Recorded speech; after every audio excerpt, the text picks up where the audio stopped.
Good afternoon.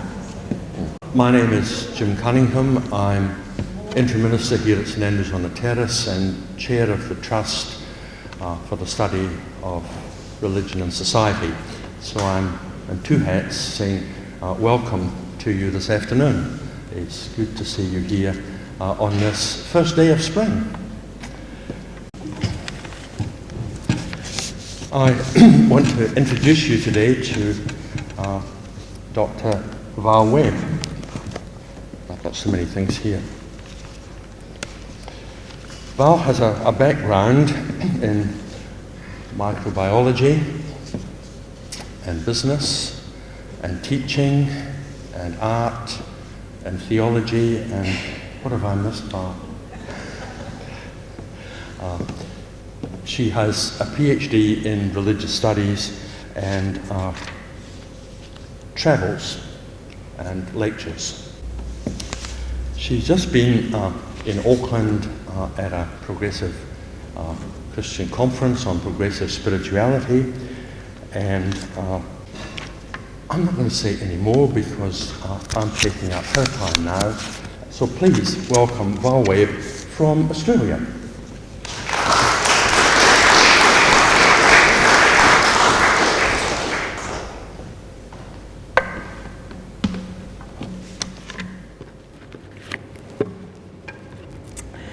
Thank you for that introduction.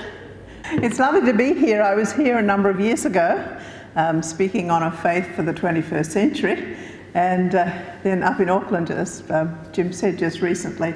And I actually am not going to talk about something different from what I talked about in Auckland, because I didn't know how many of you were all going up to Auckland, but one, there we are, a couple I can see. So today I'm going to talk about my latest writing, and that's a book called In Defense of Doubt, An Invitation to Adventure. And this actually was written a number of years ago, but it's just been updated and come out again with some new chapters, and so that's what I'd like to talk about. So what better way to start than Woody Allen? "I'm plagued with doubts," he said. "What if everything is an illusion and nothing exists? In that case, I've overpaid for the carpet. If only God would give me some clear sign, like making a large deposit in my name in a Swiss bank." Since you've been here today, you've probably had a lot of doubts already. I wonder if I made the right choice giving up time for this. I'm not sure I locked the car. Now, no one go running out to check. Why does that woman think that shirt looks nice on her? Doubt is an integral, healthy part of who we are, and yet in the Christian tradition it's been treated as the enemy. In many places today there will be millions of people listening to sermons and lectures, secretly wondering how they can make themselves believe it all. I say Christian religion because I recently came across an 18th century Zen master I wish I had found in my teenage years. He said, "At the bottom of great doubt lies great awakening. Small doubt, small awakening. No doubt, no awakening." 20 years ago, I began writing this book. I wrote it as much for myself as for anyone else to articulate finally coming to terms with religious doubt as a necessary part of being human, after 40 painful years of feeling insidiously guilty about it. The original draft was written in white heat in the summer of 1988 when we moved to the United States from Australia for a second term. And moves like that are dislocating because you're leaving your old friends and familiar rituals, but they're also the first day of the rest of your life moment where you can actually examine your life and just before you get all engrossed in other sorts of things. I grew up a God-intoxicated evangelical Christian. Maybe like some of you. I couldn't sit beside someone in a bus without feeling I had to witness to them before they got off at their stop. Yet all the while I doubted so many Christian truths that had to be believed from an infallible Bible. And I blamed myself for my weakness and also my arrogance in thinking that I could question these issues that people had believed for so long.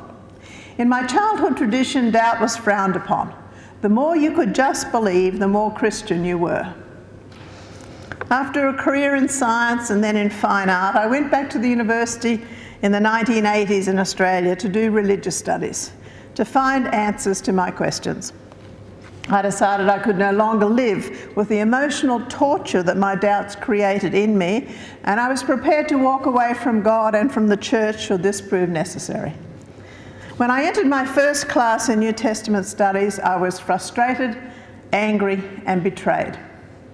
I realised that clergy who had preached to me Sunday by Sunday had also taken those courses, and that faithful lay people who had given sacrificially so these clergy could be educated would be kept in ignorance with respect to their doubts in many cases. So when I finished my PhD, I had a vocation to make sure that others did not go through the trauma with doubt that I had done.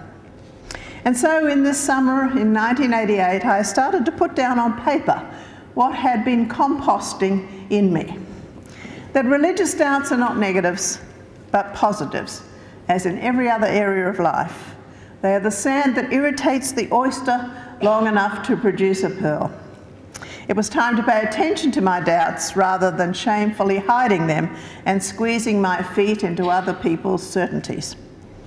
Now, I had no idea how the book would be received, but letters flooded in from all over the place. People who for the first time felt validated to express their hidden feelings. And this has continued over the years, which is why it has been brought out again by an Australian publishing company. The funny thing is, the book doesn't give alternate interpretations of the old doctrines or new readings for the problematic biblical texts.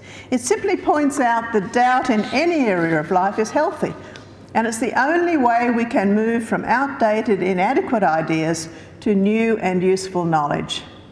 And when you state the thesis of the book like that, it seems so blatantly obvious, like arguing that we should be glad we've got enough to eat. Yet for many people in religion, the idea of doubting the beliefs is not okay. For centuries, Christianity has perpetuated what I call theological abuse. There are exceptions, but for most of our history, authoritative truths that cannot be questioned have silenced doubters, convincing them simply to blame themselves. The solution is always more faith, less pride in one's own opinion, more prayer, rarely an affirmation that the doubter might be right and that the doctrines may be leaking like sieves. Even when a doubter decides not to stifle their doubts anymore, it's usually at a point of desperation. Martin Luther endured years of agony before he challenged the church. He wrote, "Although much of what the church said seemed absurd to me and completely alien to Christ, for more than a decade I curbed my thoughts with the advice of Solomon. Do not rely on your own insights. I always believed that there would be theologians hidden in the schools who would not have been silent if these teachings had been impious." And the clergyman father of the Australian historian Manning Clark is another common picture of a doubter, plagued with religious questions throughout his life that could never be confessed as a clergy person. Manning says of his father, "When I was a child, my father would say to me, 'Look, son, I am so sure of the resurrection, as sure as I am of anything living.' But Manning says, I never knew then, and I don't know now, whether he was saying this to stifle a doubt that tormented his life." We like to use the metaphor of family for the church, yet many families are simply dysfunctional. Blaming the doubter for their doubts is to me like abuse in the family. Not only is the person violated by someone with authority over her, but the violation is said to be her fault. Her own authority is negated, and she has to internalise the belief that another person's authority can rightly substitute for her own experience. And we condemn such family abuse today, yet we perpetuate this treatment of doubters in many families of faith by silencing them.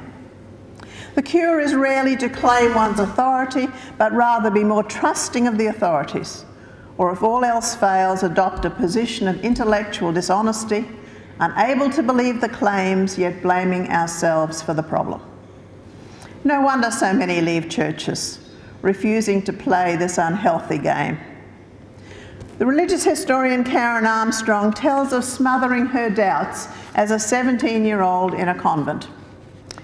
For years I had told myself that black was white and white black, that the so-called proofs for God's existence had truly convinced me that I might not be feeling happy, but that I really was happy because I was doing God's will. I had deliberately told myself lies and stamped hard on my mind whenever it had reached out toward the truth. As a result, I had warped and incapacitated my mental powers. When Karen finally expressed her doubts about the resurrection to a superior nun, the sister agreed with her, but she said, "Please don't tell the others." In retrospect, Karen wrote, "I am convinced that I had not been alone in my doubts, that there must be hundreds, thousands of Christians who suppressed similar misgivings, stamped on their rebellious thoughts, and felt all the while a sinking loss of intellectual and personal integrity. These people must have been crippling their minds as I had done, by confining them within an untenable doctrinal system." A colleague of my husband visited us when My Doubts book first came out and was stunned when I told her what the book was about. Because we went to church, she simply assumed that we went along with all the traditional beliefs. She had been raised in a church where everything just had to be believed under the threat of hell, but she always had major doubts, and because of this she had left church but was still riddled with guilt, especially as her family saw her as not a Christian. After a few days of talking together, she was a different person. She didn't even need any new explanations for the teachings that caused her pain. That could come later. All she wanted was permission. Permission to listen to her internal logic and intellect and question boldly what did not make sense. "My chains fell off, my heart was free," we sing, but it became true for her in a reverse way. Instead of suppressing doubt to find salvation, she had been freed to doubt. The destructive nature of suppressed doubt is not new. The 18th century hymn writer William Cowper, who wrote such emotive hymns as "Oh, for a Closer Walk with God," spent his whole life plagued with doubt. The bogey in his day was the unforgivable sin, interpreted as consistently doubting or denying the Holy Spirit and the received truth. And since this was exactly what Cowper was doing, despite his strong desire to believe, he decided that God could never forgive him. When his guilt left him unable to pray, he saw this as evidence that the Holy Spirit had actually deserted him. And his despair led to long bouts of depression, his devotional hymns coming only in those rare moments of peace. Towards the end of his life, Cowper dreamed that God came to him and said, "It's all over with you. You have perished." And thus he died, uncomforted, and he believed unforgiven. Stories of such doubters fill the page of theological biography, since many people like myself began theological studies hoping that their doubts might be resolved. Some, like Cowper, were destroyed in the process. Others simply left religion behind, unable to live what they saw as a sham.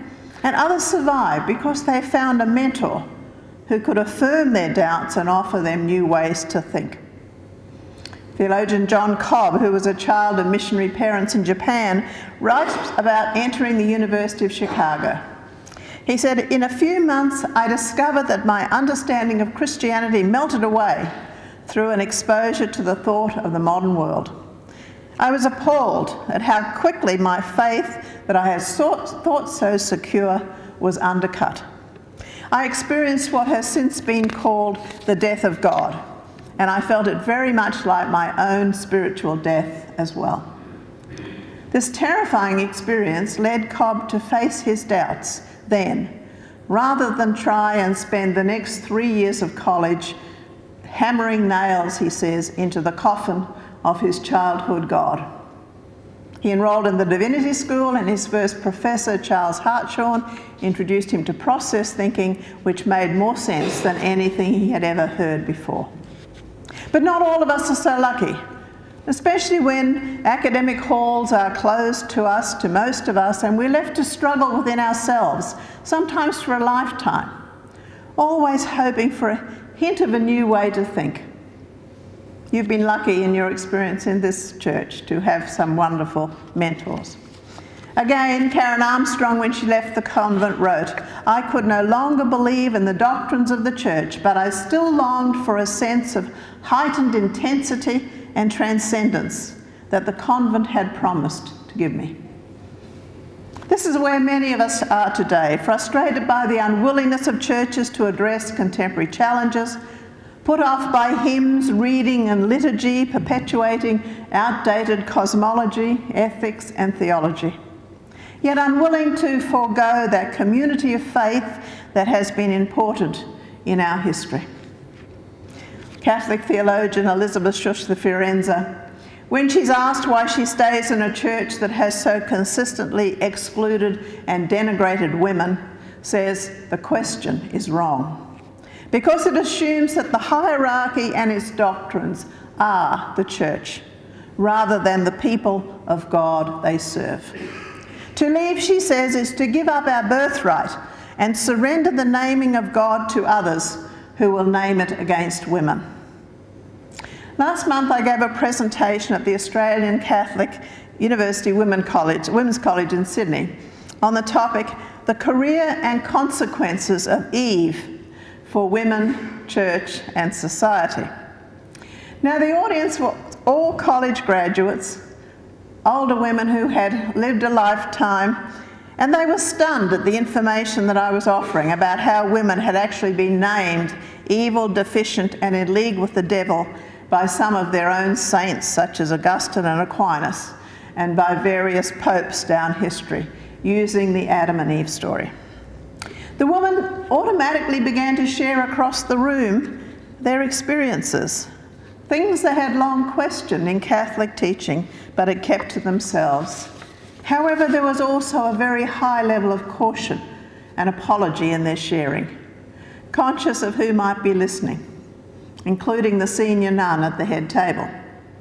They knew the discontent, but they couldn't quite bring themselves to admit the fact, realising that they had absolutely no power in a system that had power over them and their lives. When I first wrote the Doubts book, the writing of the Jesus Seminar, of biblical scholars, of Marcus Borg, of Bishop Spong, had not yet infiltrated the public marketplace in the way they have today. And when they did, they were loudly denounced, not by the public, as much as the academy and the church, who felt they owned the theological knowledge to dole out to laity in appropriate bits and pieces. Research into the historical Jesus was considered much too controversial and complicated for laity to understand. And this is why this Jesus Seminar resolved to be public theologians, presenting their research findings in a critical and not dumbed down way to laity, who needed to live their faith authentically in a changing society and who needed some alternatives to doctrinal certainty or simplistic piety.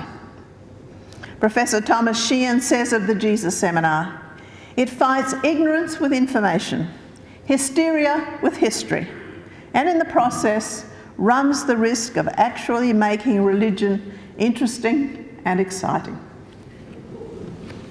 Yet the seminar was attacked, just as Bishop John Robinson was attacked for his honest to God in the 60s. And your own Sir Lloyd Gearing was threatened with heresy trials during his career for trying to raise these issues with the laity, with the popular market. In a heated debate I was in once about offering theology to the popular market, this droll voice came from the back of the room. "Are you saying theology is only suitable for the unpopular market?" The novel The Da Vinci Code spawned all sorts of frenetic rushes to publication of scores of books by religious leaders pointing out all the things that Dan Brown got wrong. rather than taking this overwhelming public interest in Christian origins to introduce contemporary biblical scholarship to an eager audience, the sort of public that we have spent centuries in church committees trying to get enthused. What stimulated the public interest was something that the general public suspected, that there might be more to the Jesus story handed down on Sunday, and that their questions about Jesus may have some validity. In classes on early Christianity, when I teach them, the most common response is, "Why didn't they tell us?" It becomes patently obvious that biblical criticism and Jesus research, now in the public arena, has been taught in seminaries for centuries, yet has hardly filtered down to the pews. In fact, Brandon Scott was talking yesterday at the conference in Auckland and made some new comment about Paul, and he said, we'll probably have to wait for 30 years for that to get into the pews. When I challenged my own minister on why scholarship had not been offered in his sermons, he said, "I don't want to pull the carpet out from people if they don't have any doubts."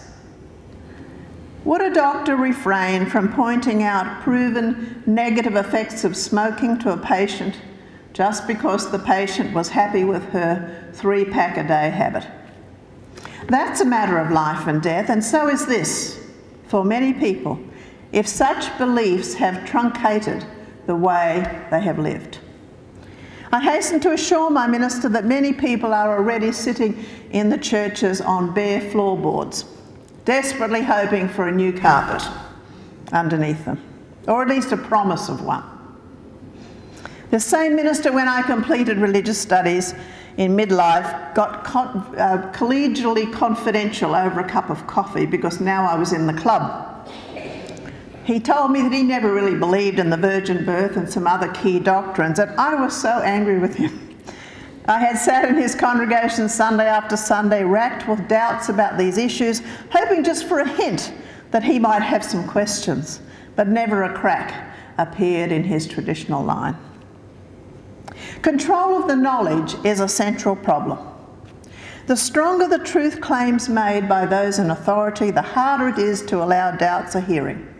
And there are subtle ways to discipline or diffuse a doubter's questions. After a presentation in an American United Methodist church, I invited questions, and the minister jumped up immediately, making a speech about how he had never experienced any difficulty doubting anything in the church because the Methodist Church is always open to questions. That effectively sealed the lips of everybody in the congregation to ask anything else, but fortunately a few of them ignored that and did ask questions of their doubts, even in this person's congregation. Afterwards, that minister cornered me for half an hour to describe all his unresolved theological questions. Church leaders who claim doubt-free zones or hospitable spaces where any doubts can be aired simply need to take a closer look. There are hordes of people, backbones of the church, whose lives are a constant wrestling with doubt. There are hundreds who warm church pews, yet live dual existences, switching off to the incongruities in the stories. There are thousands, evidenced by the increasing spiritual, not religious category, who seek the sacred, even though they have been forced out of their childhood religion by unbelievable doctrines. It's impossible in this short space to tell more than a few stories from my book, but be assured that little pockets of doubt exist everywhere, even when we least expect it. Mother Teresa always springs to mind as the example of great faith. Yet her letters to her confessor, published 10 years after her death, tell of years of darkness and doubt, even though she accomplished so much. As a Loreto nun, she felt very close to God, but once she stepped out on her own with the missionaries of charity work for the poor, darkness enclosed her.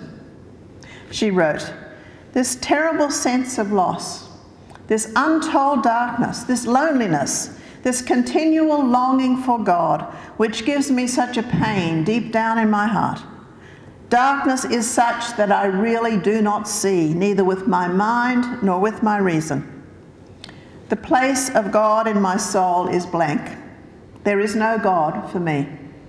When the pain of longing is so great, then it is that I feel God does not want me. He is not there. And this was no fleeting experience, but continued throughout her life. In 1985, she wrote, "I do realise that when I open my mouth to speak to the sisters and to people of God about God's work, it brings them light, joy and courage. But I get nothing of it.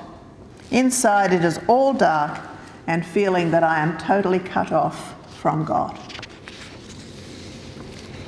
A major problem is that most people have been exposed to only one theological package about God and humanity. Usually the classic creation, fall, redemption story of an all-powerful offended God demanding the death of an only child in some great cosmic scheme of payment for inevitable human sin, all in the name of love. In the absence of more palatable descriptions, people's options are either blind belief or to reject everything. Yet most doubters do not want to reject everything. If they did, they would simply walk away. They desperately want a credible belief system, but can't accept the offered package, which is why some of the progressive Christian thought has been so life-giving.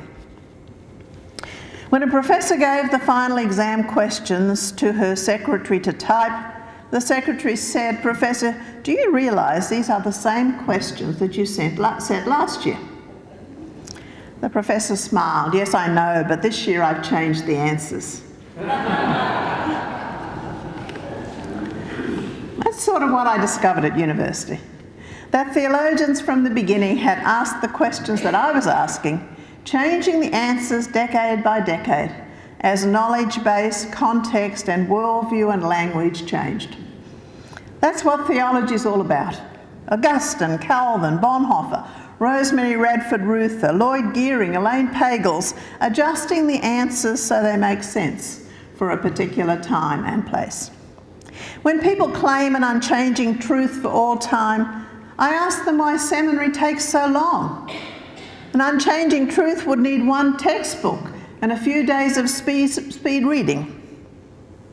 In my theological studies, I gained permission to explore Jesus' life beyond creedal statements and dogmatic orthodoxy, and interestingly, I discovered that much of my teenage struggle with doubt was actually trying to stomach the very restricting rules about women, backed by random biblical texts in cultural and religious climates shaped by men. And that was my book, Why We're Equal, Introducing Feminist Theology. But how did we get into this predicament? The disciple Thomas, for one. Now, I've always felt sorry for Thomas.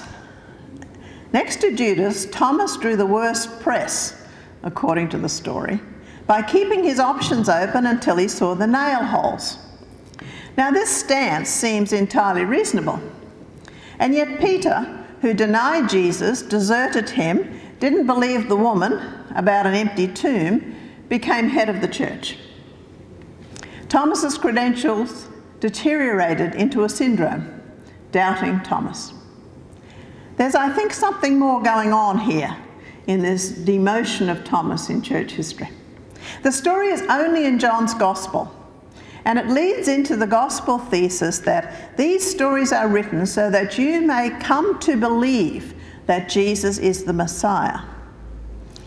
While attracting scant press in all the other Gospels, Thomas emerges in John's Gospel as a key figure, with various stories all about believing in Jesus.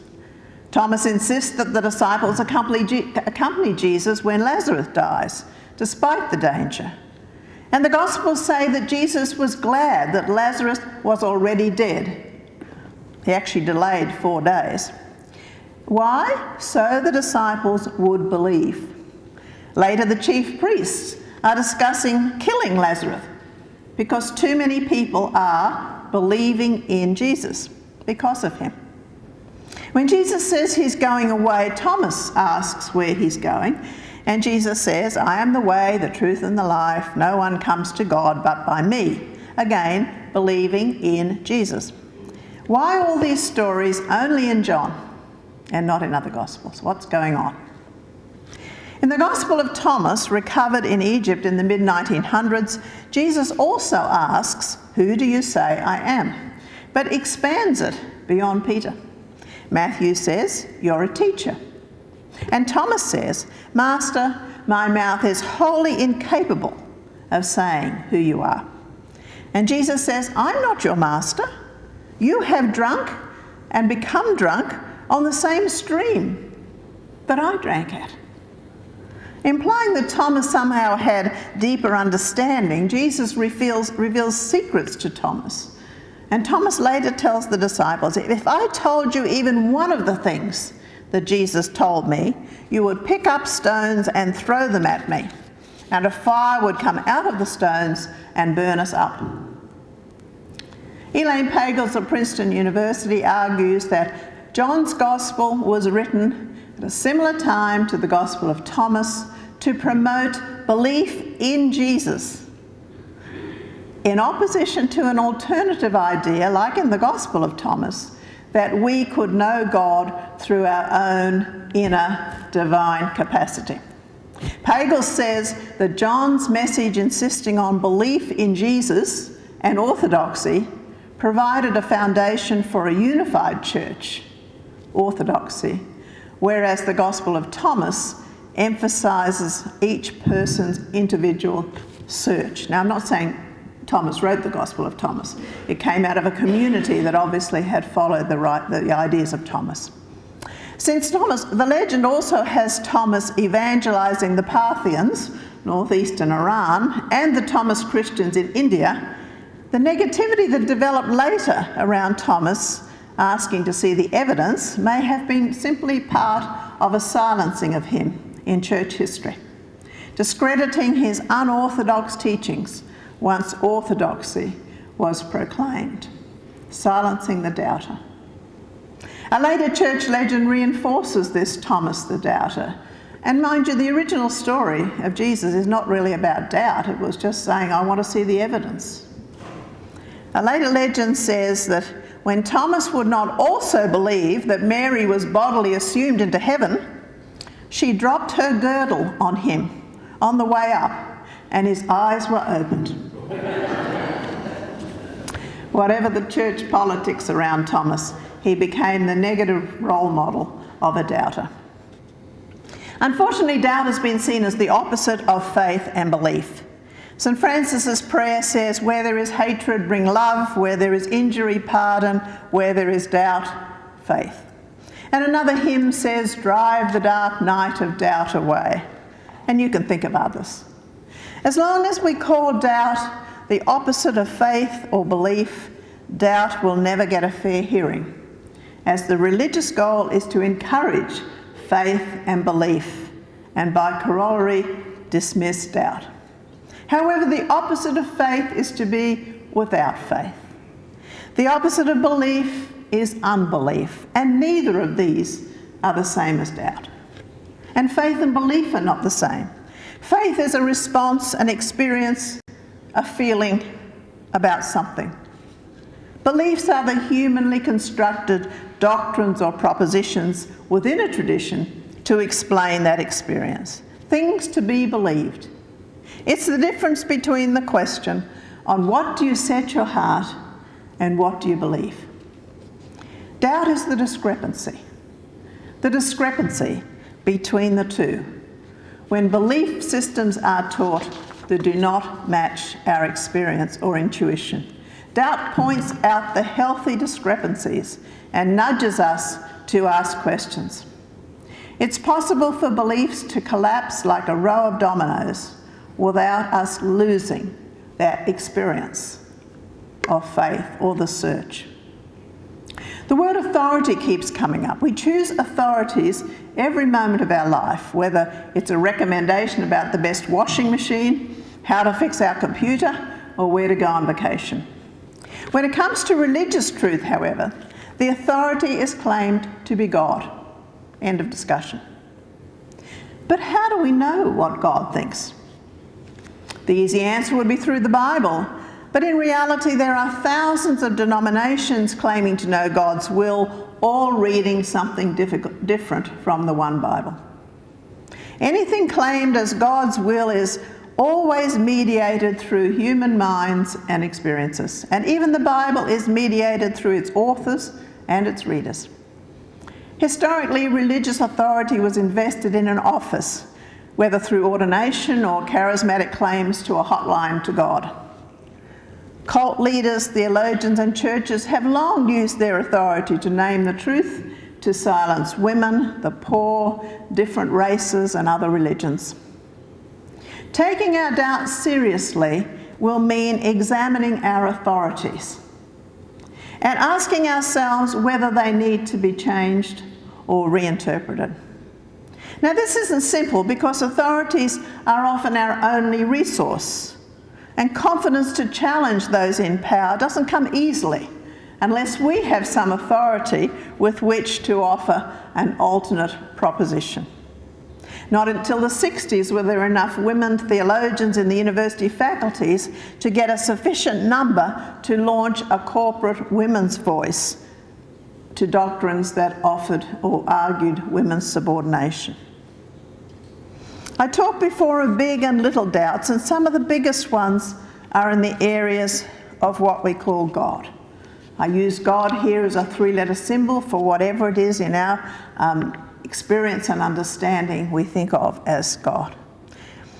Whatever we say is always a metaphor, since no one has seen God, and yet over the centuries, a few metaphors have become literal reality, especially the all-powerful male ruler orchestrating everything from afar, punishing or rewarding accordingly with floods or car parks.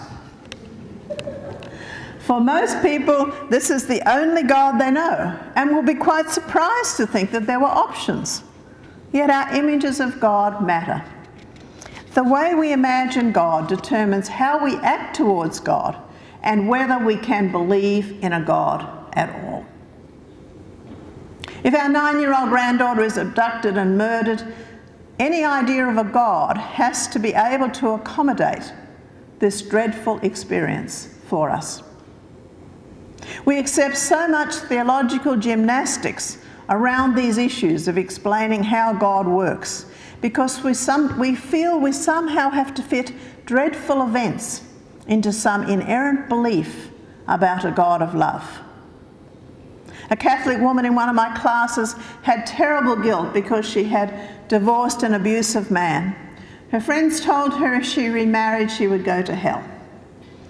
It didn't make any sense to her that a loving God would lead her into an abusive situation, punish her for leaving, then condemn her for finding happiness somewhere else. She began a very long journey out of guilt with new ways to think about God. But one day she came to class in tears. Her sister was missing in Guatemala, and her church had taught her that whatever happened was God's plan.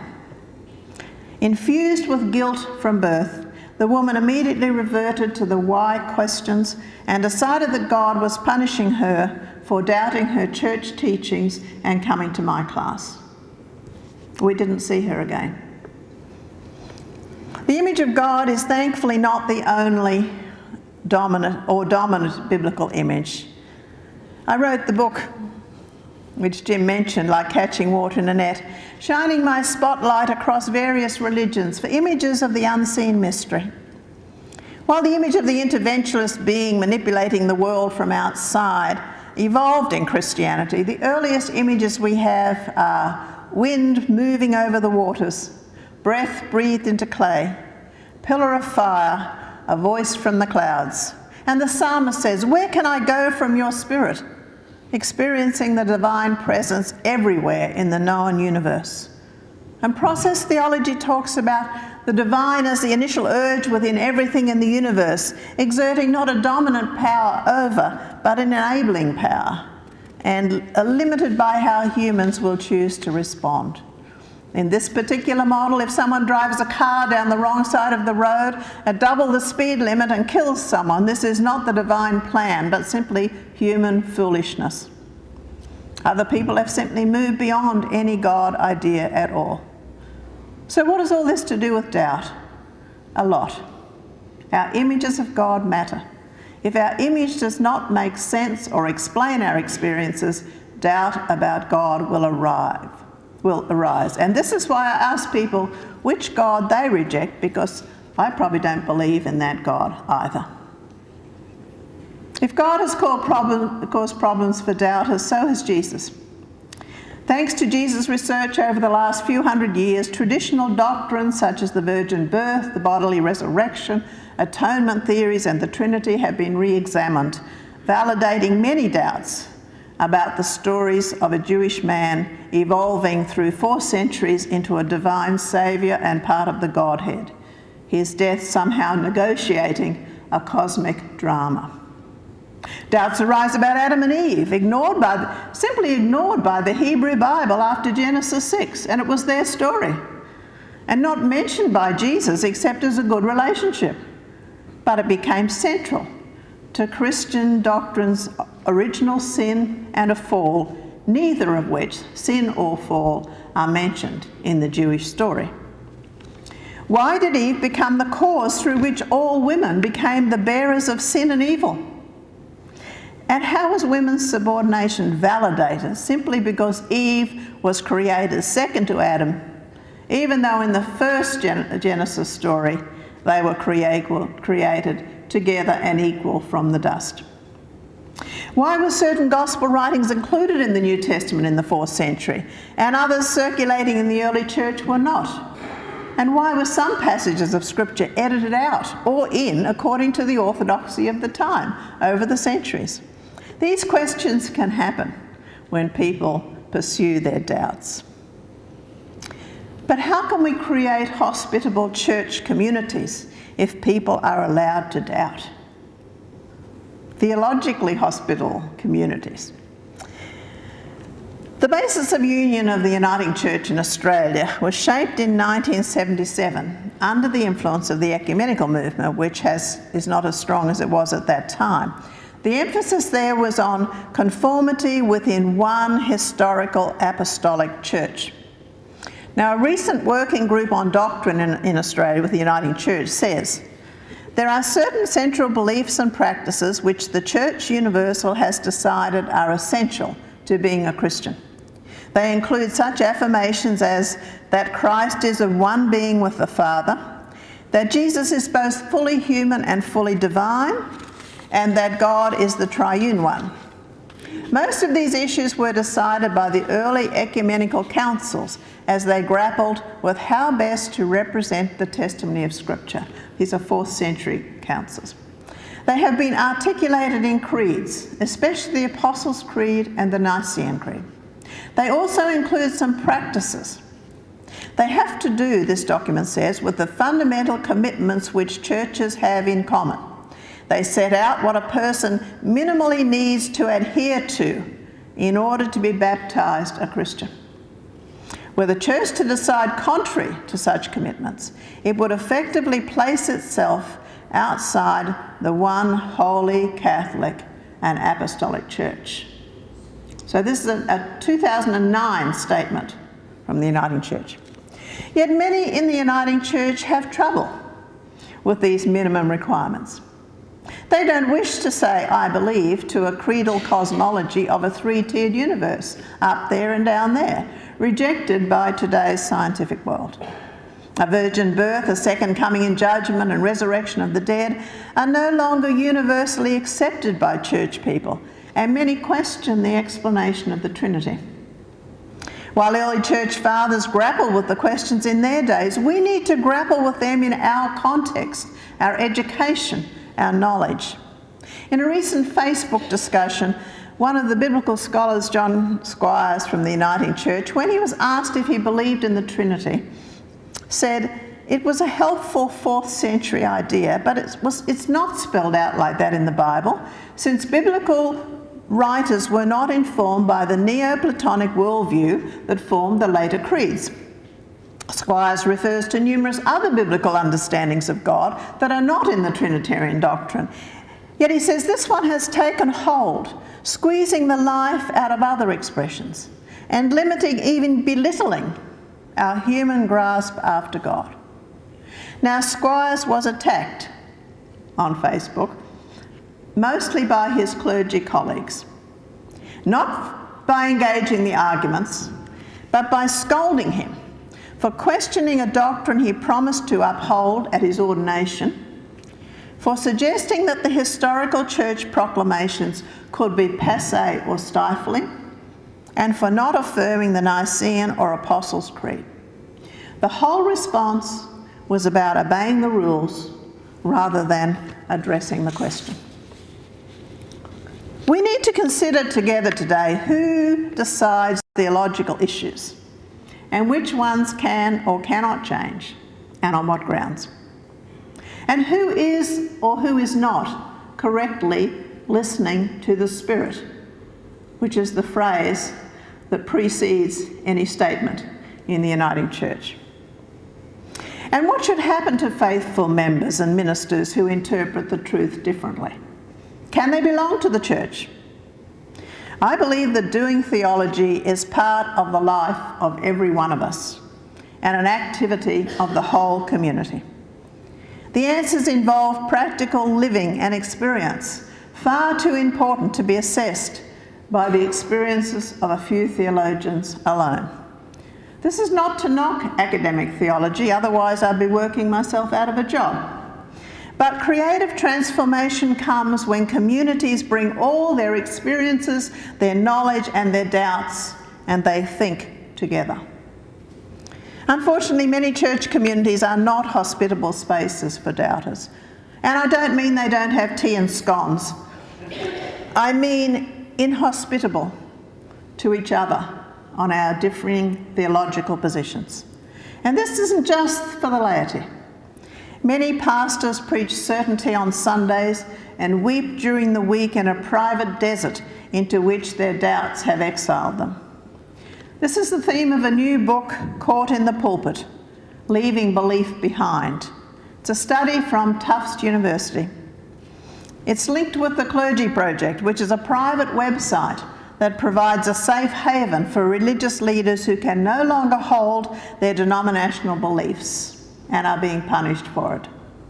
It has some 550 members, many still in active ministry, caught by financial and family considerations, by loss of faith in their communities, and by lack of alternative skills.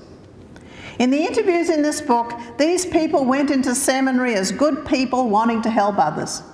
They were excited by the scholarship, although troubled at some of the questions, perhaps. Some became more liberal in their thinking, others veered off into teaching rather than having to hide their doubts in a church. Others felt their house of cards simply tumbled down, but continued on so as not to disappoint people, simply compartmentalising what they had learned. Once in the parishes, they encountered troubling experiences, whether rejection of their scholarship by laity, dominant lay people who would not let them speak or act, dishonesty and corruption in the church, discomforting doubts that increased, and religious beliefs that slowly departed. Then came the facade. One clergy person describes this self-censoring. He said, "You can't be completely honest up there. If you start having doubts, you can't state that. People don't want to hear it. And you want to keep your paycheck and keep your congregation going."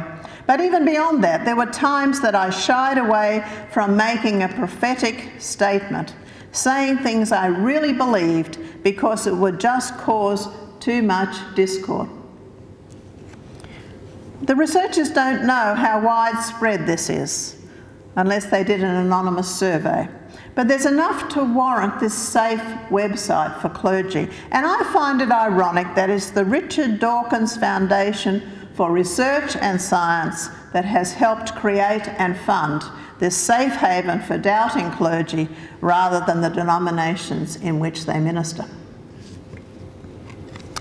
What if doubts were seen instead as an essential part of the dance of life and faith and freely discussed, not just in study groups, safe little put them off to the side, but from the pulpit? What if church leaders believe that laity do not want to depend on the theological crumbs that brush from the altar in suitable doses as the authorities decide? What if laity could graduate from spiritual milk to solids? Not just a pureed mess that's palatable enough not to be spat out, and yet bland enough to disguise any identifiable ingredient. Many people have become church alumni, finding their communities beyond the traditional church. But for those whose history within the church is important as a part of who we are, we have to discover ways to advocate progressive ideas within those walls, determined not to let others simply define our faith in outdated, irrelevant ways. Mainline churches feeling pressure from falling numbers on one hand and strident calls back to tradition on the other are not always open to progressive ideas, fearing they will lose more than they gain. So the challenge is huge, yet it's not impossible, especially if we're prepared to support each other, to chip away together at the resistance and proclaim the good news of new ideas as fervently as others proclaim the opposite. There's so much more I could say, but I'm sure the time is gone. You'll just have to read the book. I'll finish with the words of Australian theologian, scientist Charles Birch. To take risks is the safest thing for a Christian to do. The sturdiest faith comes out of a struggle with doubt. One thing I know for sure, in the business of living, one must not live by certainties, but by visions, risks, and passion. Visions, to see the future in hope and expect the best of people and situations. Risks, to venture forth in faith and not to count the cost. Passion, to feel with all one's heart, to show emotion, to share one's deepest experiences. This is to be saved by hope. Thank you.